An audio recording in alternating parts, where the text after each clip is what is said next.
какво сме се събрали днес. Там в шоу. Точно така, това е отговор. Елага на кажи. Вярно ли изписа думите? Чудесно, заповядай.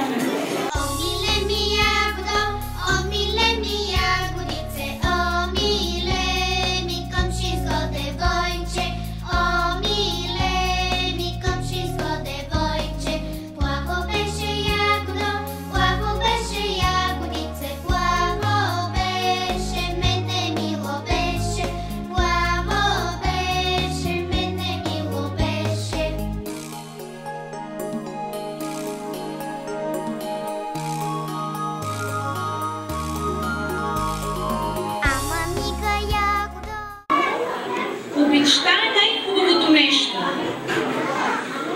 Обичта в сърцата е нещото, което прави живота красив.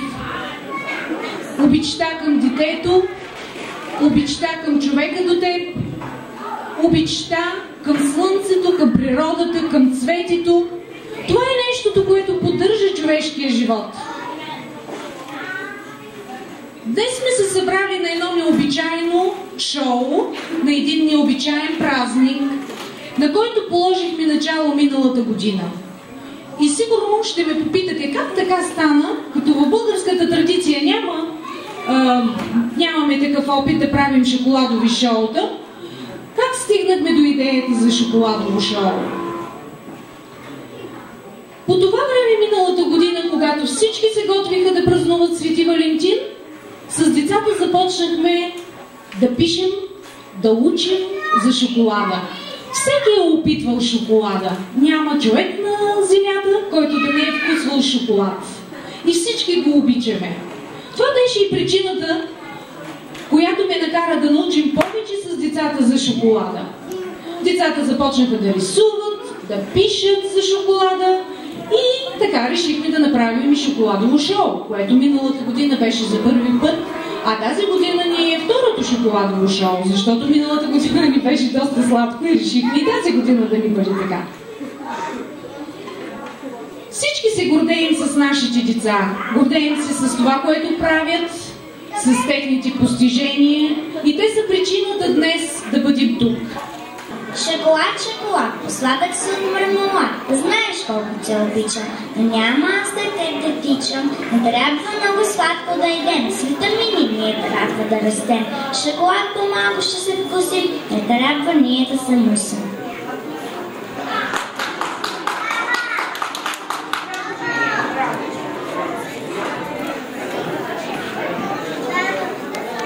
Знаете ли, че ежедневната употреба на малки количества челен шоколад помага за сърдечно-съдовата дейност? За жалост няма дългосрочни сведения за това, но моят съвет е да започнем от сега.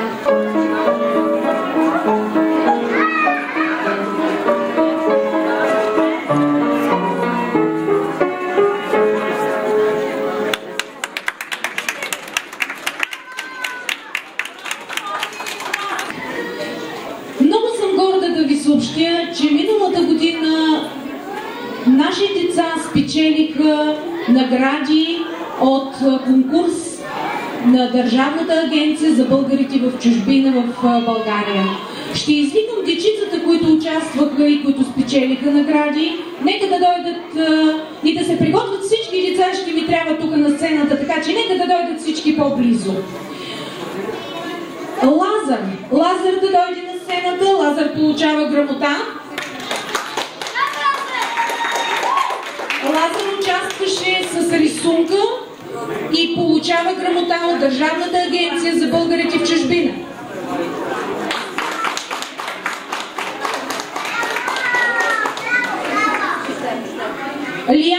Лиана Иванова. Лиана участваше с рисунка в конкурс България в моите мечти на Държавна агенция за българите в чужбина и получава грамота. Стивън Георгиев.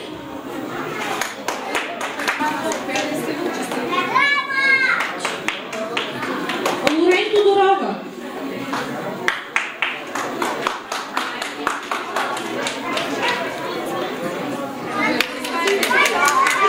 От 498 рисунки ние спечели трето място.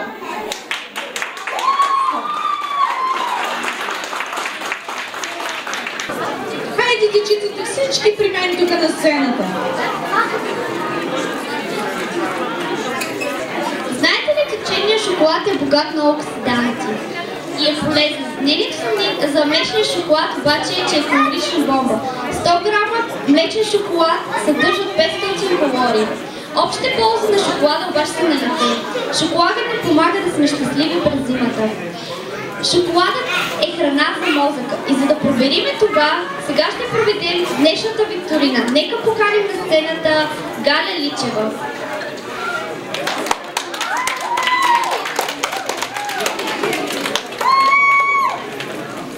За всички деца, които в момента са на училище днес и са на това прекрасно шоу, съм подготвила една много интересна кръстосновица. Първи въпрос. Каква е основната съставка на шоколада? Рали? Какао? Вярно ли отговори Рали? Какао. От коя част на дървото се добива какаото? Браво, Стивън!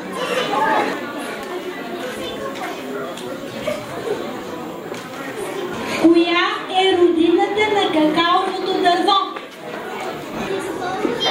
Има ли правописни грешки? Има ли? Няма. Чудесно. Заповядай.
които дойдохте с любовта в сърцата си и допринесохте за този красив и хубав празник.